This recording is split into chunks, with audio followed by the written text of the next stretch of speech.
ये जो पर्चे आप गिरते हुए देख रहे हो ना, ये कोई साधारण पर्चे नहीं है और ना ही कोई एडवर्टीजमेंट है। ये गाजा के लोगों के लिए मौत का फरमान है। इसराइल की एयर फोर्सेस ऐसे पर्चे अक्सर गाजा में गिराते रहते हैं। इन पर्चों में लिखा होता है कि आप किन जगहों को खाली कर दें, वहां पर इजरायली एयरफोर्स बॉम्बार्डिंग करने वाली है। अगर आप नहीं हटते हैं तो आपके मौत के लिए इजरायली एयरफोर्स जिम्मेदार नहीं होगी। आप गाजा के लोगों को उनके ही घर से, उनके ही जमीनों से भागने को कह रहे हैं, और वो भागकर कहां जाएंगे इसका किसी को नहीं पड़ी है।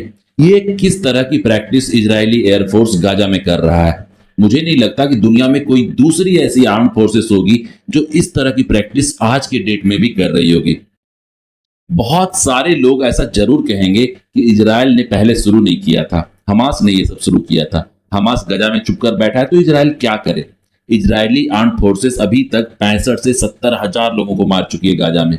इसमें से कितने हमास के आतंकी थे? हमास को अगर सच में खत्म करना है तो आपको ग्राउंड बैटल में उतरना होगा, ढूंढना होगा गाजा के अंदर घुसकर। हवाई हमलों को कर और मिसाइलों को दागकर तो आप निर्दोषों को ही मार सकते हैं।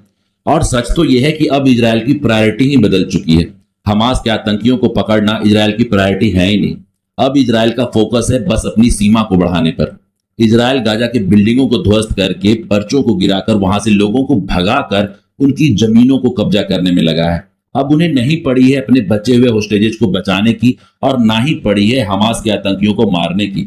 अगर होस्टेजेस को ये बचा लेंगे तो गाजा पर कब्जा करने का जो इनका प्लान है उस पर ये आगे नहीं बढ़ पाएंगे। तो हमास के नाम पर और हॉस्टेजेस को बचाने के नाम पर ऐसे ही गाजा पर मिसाइलें दागते रहेंगे, ये वहां से लोगों को भगाते रहेंगे और ज्यादा से ज्यादा गाजा की जमीनों पर कब्जा करते रहेंगे।